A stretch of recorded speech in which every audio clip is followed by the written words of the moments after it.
Hello. My name is Ines, your digital presenter for today's event. Before we dive into the exciting and informative content we've prepared for you, here's a quick disclaimer. I'm actually an artificial intelligence, AI, designed and programmed to assist with sharing valuable knowledge and resources. I am here to provide evidence-based, up-to-date information and guidance, and will be sharing real stories from my colleagues at FND. Here at FND, we value honesty and transparency in all our interactions. We, at the Family Network on Disabilities, believe that the incredible advancements in technology, such as AI, can significantly enhance our ability to provide families with the resources, support, and information they need. All the information shared in this training comes from the dedicated team of experts at FND who have years of experience, rich understanding, and most importantly, a deep passion for supporting families just like yours. Family Network on Disabilities began in 1985 by a group of parents of children with disabilities who came together looking for mutual support. FND is a grassroots organization for persons with disabilities and their families that is family-centered and family-driven. What makes FND unique is that the majority of our board members, our management staff and program staff are either individuals with experience with a disability or have family members with a disability, which gives us the perspective of empathy and compassion for the work that we do. Before we begin, I'd like to share a little bit about Family Network on Disabilities. We are a 501c3 nonprofit organization helping families across the state. We're funded in part by the U.S. Department of Education and the U.S. Department of Health through the Health Resources Services Administration. We use all that funding to provide information, resources and support, and training to families, educators, professionals, and providers throughout the state. We do not charge for our services. At this time, we would like to make a disclaimer that we at FND are not attorneys, doctors, or mental health professionals. We do not offer legal or medical advice in our workshops. We are happy to support you with information, resources, and support. We use research-based information in our training and materials. Today we're going to be talking about positive beginnings to positive behavioral and intervention supports. So let's get started. If a child doesn't know how to read, we teach. If a child doesn't know how to swim, we teach. If a child doesn't know how to multiply, we teach. If a child doesn't know how to drive, we teach. If a child doesn't know how to behave, it should say, we teach. That's not necessarily what happens all the time. This presentation is an overview of a model called Positive Beginnings to Positive Behavioral and Intervention Supports, PBIS, a framework that schools use that will make sure that helps your child learn what they don't know and learn the functional skills so that they can be successful. Now, the framework is a multi-tier system support. This is an implementation, a framework for maximizing the selection and use of evidence-based preventions and interventions and practices along a continuum. Know that it's a three-tiered process so that most of the class is getting some tier 1, and then as the child needs more support, you're moving up the tiers. This applies for academic needs as well as social, emotional, and behavior competence for all students. How to approach to help with difficult behaviors. We want to make sure there's an understanding that people, even caregivers, do not control others, but instead, we try to seek to support others in their own behavior change process. We'll go deeper into that. Also, that there's a belief that there's a reason behind most difficult behaviors and that people with these behaviors should be treated with compassion and respect. That they're entitled to lives of quality as well as effective services. The application of PBIS has a large and growing body of knowledge and research about how to better understand people and make humane changes in their lives that can reduce the occurrence of difficult behaviors. Last, that there's a conviction to continually move away from coercion, the use of unpleasant events to manage behavior. That includes restraint and seclusion.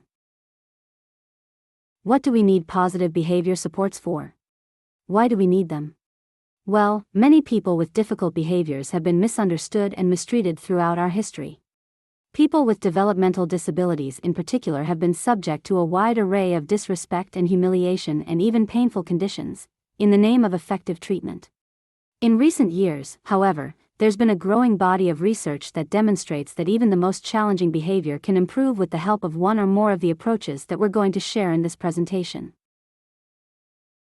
Now, what does the federal law say about PBIS, which is the Individuals with Disability Education Act? States that in the development of the IEP, the Individual Education Program, the IEP shall consider appropriate strategies, positive behavior interventions and support to address any behavior that impedes his or her learning. This next slide talks about the function of a behavior. Behavior is anything that we say, do, think, or feel. It's the way in which we act in response to a particular situation or a stimuli, for example, our environment. It can be both learned and functional. It can also serve one or two functions to get and to avoid. First thing we want to do is observe. We want to observe, to learn what the payoff might be from that behavior. What is the student getting?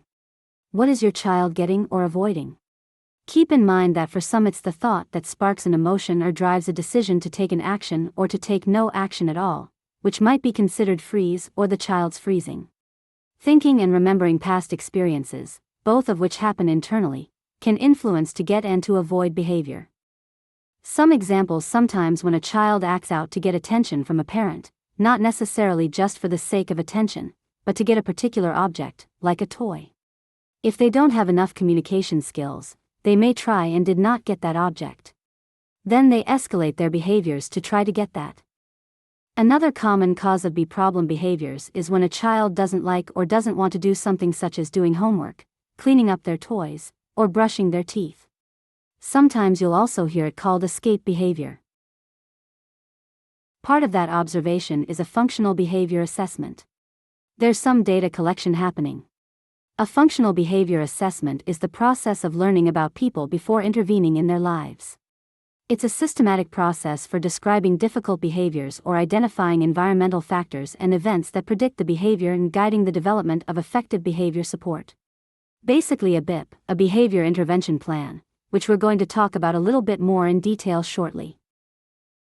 An FBA is the foundation of positive behavior intervention supports.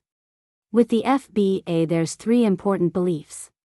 1. That all behaviors that persist serve some purpose, like we talked about in the previous slide, that every person's unique and that the best way to help someone change their behavior is to first understand their reasons behind the behavior.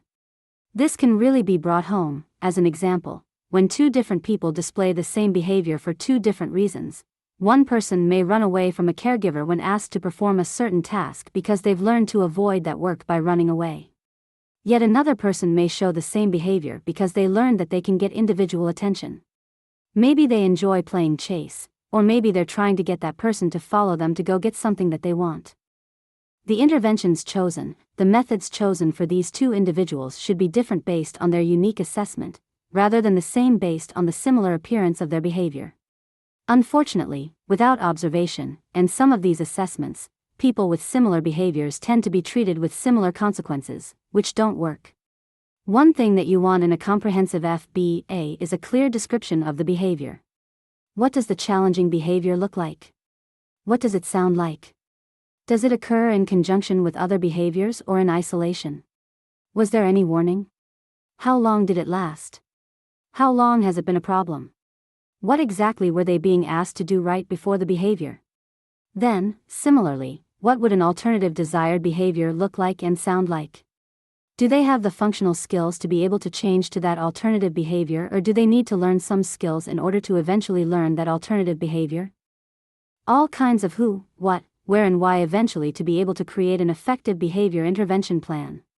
Know that in a lot of ways it's almost like you're coming up with a hypothesis of what you think is causing the behavior, and then you're moving forward with the family and the team to determine some initial interventions. After a couple of weeks, if those interventions are not doing anything to change the behavior, then maybe it's time to go back and look at more data to determine, did the team decide is their hypothesis correct, or do they need to look and maybe see if there's a different reason that behavior is happening? Data collection, we can't say it enough, is so key in making sure that you're making very engaged and educated decisions. You're looking at all these different points here. You're looking at strengths and needs, likes and dislikes, values, the family's culture, physical needs, and environmental factors. What skills does the person have, for example, for strengths and needs that have become a source of success and esteem? Often their very behaviors are viewed as difficult. For example, a student with boundless energy may actually not be able to sit in class, but could become a tremendous help to the teacher to help run an errand to kind of expel some of that extra energy, or help another student with something that would get them out of their seat and make it more of an interactive situation for that child. Likes and dislikes: what kinds of events, books, movies, all kinds of things, foods, music, does that person enjoy? What do they not like? Some behavior challenges are nothing more than a statement of preference or refusal for people who cannot speak or be heard otherwise. Helping them learn how to advocate, even if they don't have the words at the time, and understanding what a person enjoys can really help to break up the day and serve as a means to connect with that person. Values and cultures. Who are the heroes in this person's life? Do they value the qualities found in a TV action character, their father, or uncle and their grandmother? What are those qualities? How do they value any routines of the immediate family and extended family? Okay. Also, physical. If they're ill, they're not going to necessarily behave if they can't communicate pain, ear infections or stomach aches, or even an oversensitivity to certain sounds, tired, fatigue, or overstimulation. Those can all be factors, as well as the environmental factors. Do the challenging behaviors occur more in the morning or in the afternoon? Do they occur less in some settings? Is there a difference in noise level or how many people are in a group? Understanding different expectations for different settings and seeing how those impact the child. When we say learning inventories, also data, but more an informal way of collecting it, it's for understanding what motivates a child. What motivates them? What allows them to gain through their behavior? What are they made motivated by? While one child might be motivated by working hard and being told they did a great job because they've worked hard, another child may be motivated by something as simple as a checklist with their favorite TV character on it where they check off something. What motivates that child? Does good behavior go unnoticed, while bad behavior gets immediate reaction? Another thing is learning styles. How does the person learn best? Can they follow simple or complex instructions and then translate what they hear into action? Or have they learned to tune out verbal instruction? Are they best when they are provided with visual schedules or recordings of things, or when they're actually doing hands-on activities like kinesthetic learning? Relationships are important. Many people with developmental disabilities and difficult behaviors have fewer meaningful relationships. Different ways to help them connect might help them have more positive experiences. PBIS. The important part of it is that it's person-centered. Often, those with disabilities feel like they have minimal control over where they live, or with whom they live, what they do for a living, what they have for dinner, and so on. Simply helping people who depend on others, offer support to dream of and to live the kind of lives that most people take for granted, can reduce challenging behaviors tremendously. All prevention approaches listed should occur in the context of the person's real-life setting. These approaches include things that could be done by, or for the individual in the classroom, or at home, or in the car, on the street, in the park, supermarket, and other real-world settings. Many people with challenging behaviors do not have much experience making choices, even minor, even daily events such as you know what you're going to wear today, and having those choices respected. Challenging behaviors often arise from a lack of choice about what to wear, what to eat, what to watch, or where to go. Consider assisted technology and supports. Challenging behavior often results from heavy dependency on others for personal hygiene and transportation or information. Maybe assisted technology may be able to fill in some of those gaps so they can feel more independent. Giving them a sense of belonging. Helping them connect with other groups of people for whom the individual feels most connected. Altering the environment. Environmental modifications help most when the antecedent, or what happened right before the behavior, is addressed. Maybe for that example of flipping the desk was because he didn't want to do a math worksheet in the afternoon. Well, maybe they ate lunch and they felt tired in the afternoon. Some environmental modifications might be maybe moving math a little bit earlier in the day. Addressing the biomedical or physical factors. Sensory integration, understanding that and providing some supports there may help. Getting the student to be able to communicate if they have a headache or an earache, maybe using some visual schedules that they can point at if needed. That definitely is a consideration.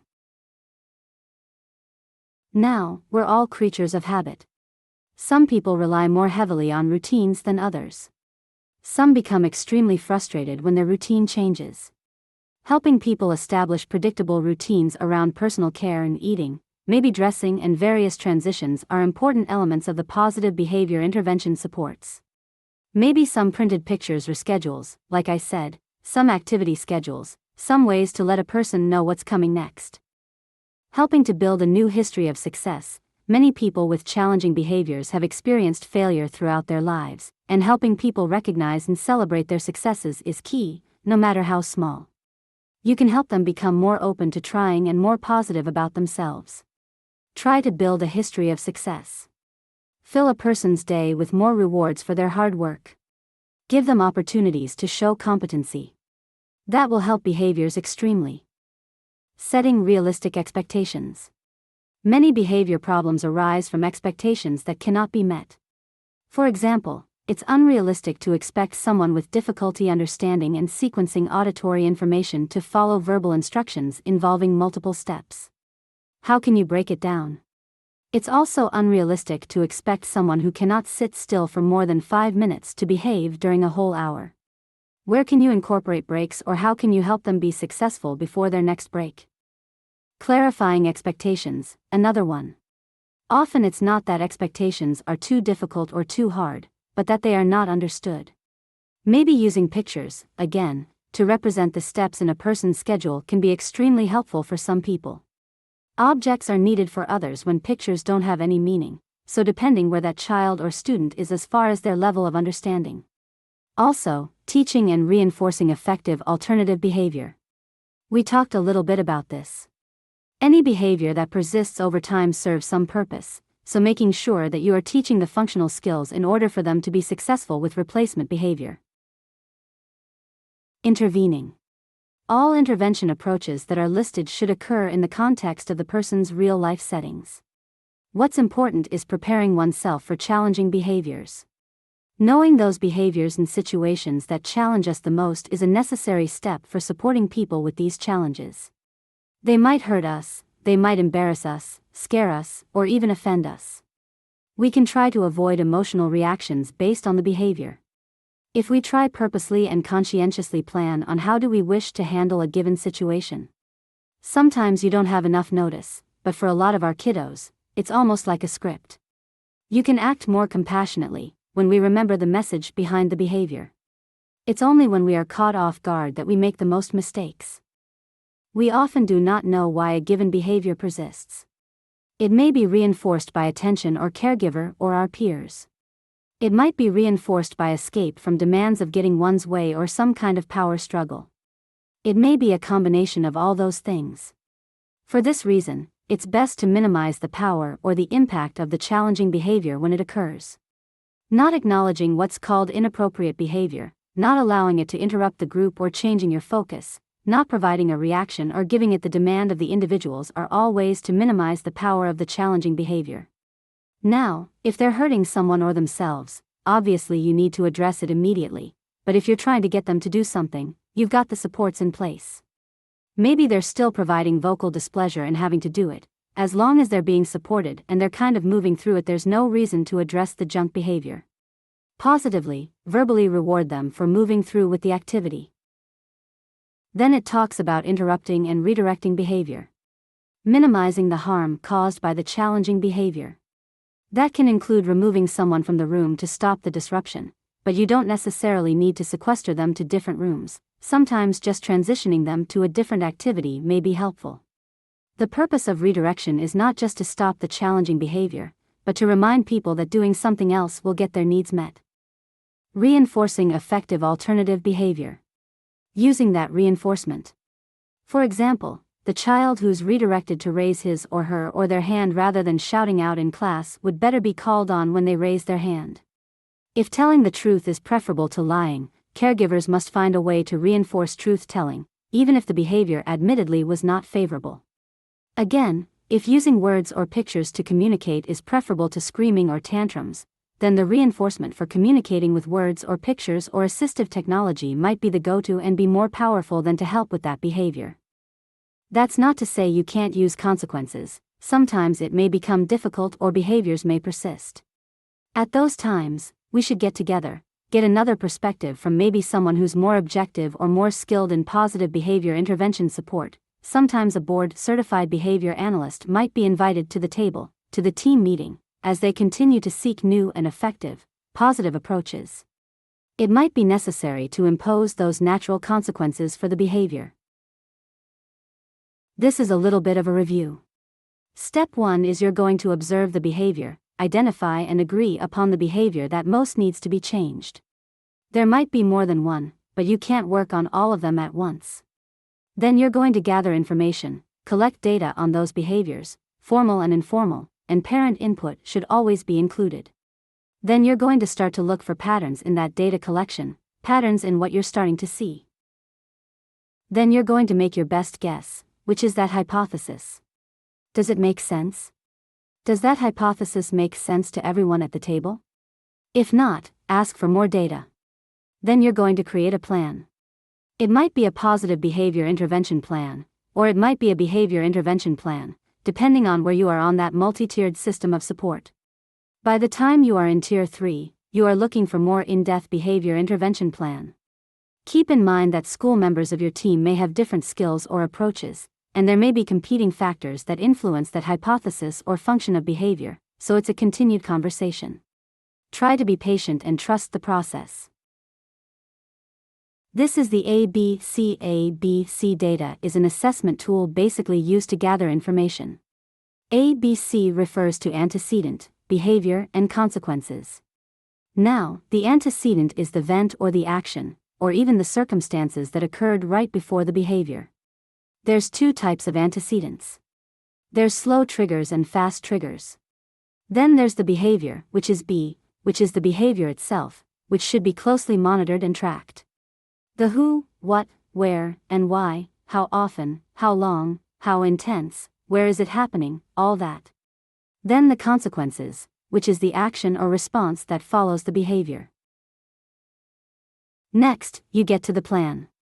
Schools implementing PBIS are typically eager to have participation from parents and families.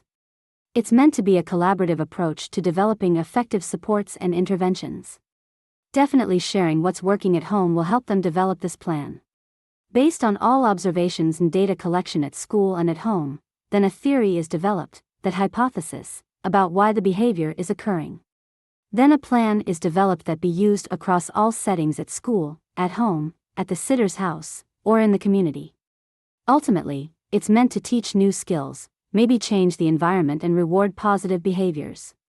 The key to the success of PBIS program is its consistency in application across all settings. You are creating goals. They can be short-term or long-term.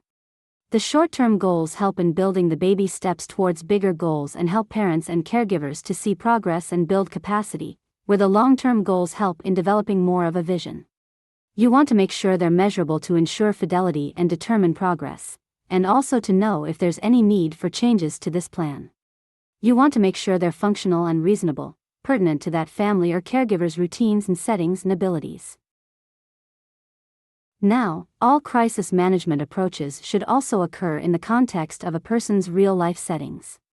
That is, include things that can be done by or for the individual in the classroom, home, or in the car, street, in the park, supermarket, etc. When should we seek help from others? Well, and help in stopping harm or self to others, for sure. When the behavior's escalated and that current plan is not working. Understanding the roles of the team to help get to the best outcome. It may be that you need to bring in the police or probation officer right away, but it really is safety to themselves or others. Making sure that you've had those discussions at your child's IEP meeting and knowing what options are out there. If behavior escalates, does the student need to go speak to their guidance counselor? Do they have a go-to person? What are the best methods to ensure that others involved understand the individual and the goals of the behavior plan? Making sure that you have a crisis plan is incredibly important. PBIS definitely provides a problem-solving framework, used to identify interventions that can easily fit both in school and within your family's everyday routines. WTHR Children 0 to 3 PBIS aligns with the core values of early intervention services provided by Early Steps. It's a carryover in a lot of ways.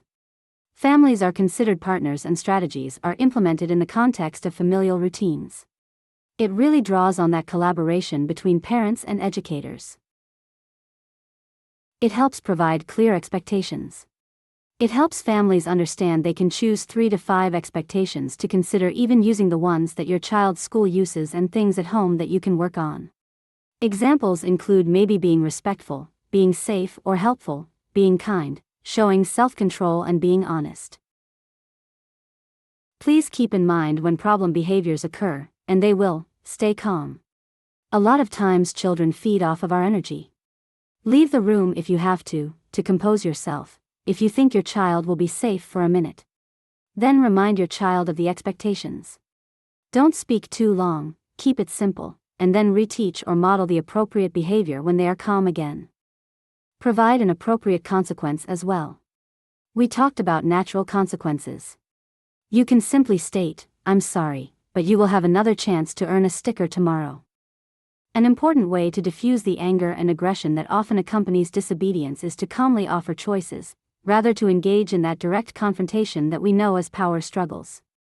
The debriefing strategy, let's talk about this, when they're calm, once they're calm. It can be used to de-escalate down the road, to be used later when a child is calmed down in order to prevent that recurrence. Acknowledge when they've done things well. Show your child which behavior you like by giving positive consequences. Then once you see even a glimpse of the positive behavior, praise, praise, praise. Use positive praise statements. Describe that behavior or skill. You can list things like, "Thank you for showing me this behavior. I like the way you did such and such. Good job of using a calming voice inside the house," things like that. "I like the way you put your plate in the sink when you finish your dinner." Just really picking out little things to give them positive reinforcement. Reinforcers. The reinforcement component simply means using contingency, kind of incentives or motivation, not necessarily for food, but just a positive reinforcement. Use it to your advantage. Giving children tangible rewards to reinforce positive behaviors. For some children, a positive reward might be a high five or a big smile or a hug. First, you want to explain what the positive reinforcement will be in some instances. In some instances, you just give them that attention with a high five. This is a great time to roll out that superhero chart so they can track their progress or come up with a reinforcer they would like to earn, whether they're earning something tangible or not. Keep in mind that a child should experience predominantly positive interactions. Ratio of 5 positives for every negative, such as a smile, a nod, a wink, a greeting, any kind of attention, a handshake, a high five. Using those rewarding positive behaviors, they increase the likelihood that the desired behavior will be repeated, especially if the child is involved in identifying and developing what those reinforcers might be, and those incentives. You can ask them what they would enjoy doing or working for. Always focusing on desired behavior and rewards are linked to those expectations and rules. Hopefully that would reduce the need for engaging in time-consuming disciplinary measures. Always remember to channel your child's energy in positive, productive ways. For sensory reinforcers, listening to music, maybe sitting in a special chair holding a stuffed animal or a toy, watching a movie. Those natural reinforcers or things students like to do or ask to do during free time. Playing a game, or reading a book, or free time with a friend, playing a sport or being in charge of materials, or putting up a bulletin board. Putting up a bulletin board might be a reward for one child but not for another, so really knowing what motivates that child. Material reinforcers work for students who require immediate reinforcement in small amounts, so that's maybe some trading cards or stickers or something like that. Then generalizing those reinforcers to work for students you can delay gratification. They're earning little things that lead up to the bigger reinforcer. Then always try social reinforcers first. They should be paired with other types of reinforcers, when students are first learning those new skills. Keep in mind there's special factors that may need to be taken into consideration and addressed before home and classroom goals can be achieved. We spoke about some of these before: some sensory demands, maybe something's too loud or too bright or too much or too fast, maybe some physical demands. A child may try to avoid noise and may exhibit some behaviors, maybe biting or hitting another child that is screaming or laughing too loud due to sensory issues. Task demands, especially when academics get more difficult. Maybe they're having a difficult understanding or delayed information processing, or maybe difficult in transition, maybe change is hard or novelty is hard, or maybe even unstructured time is causing stress. A child might get frustrated and throw a book if he's expected to do something he doesn't have the skills for, such as comprehending difficult text or understanding long vocabulary. Communication's another factor: difficulty processing what others are saying, being very literal, slow to formulate a verbal response, maybe problem communicating feelings. Verbal skills deteriorate when upset, on top of all that, so out of the window completely when they're in fight or flight state. Keep that in mind. A child may scream for what they want, if they have limited language like we've talked about before to share their needs or discomfort. Social demands, social anxiety, difficult reading and interpreting social cues. If a child doesn't know how to read facial expressions very well, they might be having a hard time coordinating and repairing interactions. If they said something that hurt someone's feelings, they don't know how to repair that. Maybe even having an inability to understand intent. A child may throw a paper plane at his teacher, because he actually wants to be in detention because he's trying to avoid the bully that picks on him on the way home. Really looking at the ABCs. Sometimes an ABC may not tell you enough. You might have to have a conversation with that child as much as they're able to communicate to try to get to what's going on. Emotional demands, low frustration tolerance, poor self-control, all kinds of factors. Difficult identifying emotions and interpreting and regulating their emotions. If you'd like to learn more about positive behavior intervention supports, again, this is just an overview. This is a website. It's hosted by the Office of Special Education Programs, U.S. Department of Education. It's their technical training center. Here you can see our FN 500, Family. These are the programs housed under the Family Network on Disabilities. Each program provides a unique service to a specific population. There are 3 PTE programs funded by the U.S. Department of Education through the Office of Special Education Programs. POPIN serves North Florida, PSN serves Southwest Florida, and PEN serves Southeast Florida. The Family Star program, funded by the U.S. Department of Health under the Health Resources Services Administration, and supports families of youth with special health care needs. FND also has a Special Needs Trust, where we provide families with information regarding creating and supporting a special needs trust. We also do programming specific to fathers raising children with disabilities. Here you can see links for multiple downloadable resources available in various languages. You can also see some of our social media platforms. We have various pages on Facebook addressing the needs of different populations and our programs. I invite you to check out our website at www.fndusa.org for the hundreds of pages of resources and invaluable information that you can access and download at no charge. You can reach us to help you and your family by giving us a call at 800-825-5736 and letting us know your needs. You'll be assigned to a staff person who can support you. Follow us on Instagram, Facebook, and TikTok. Visit our website for valuable resources and more information. We want to thank you for spending this time with us during this presentation. We look forward to hearing from you.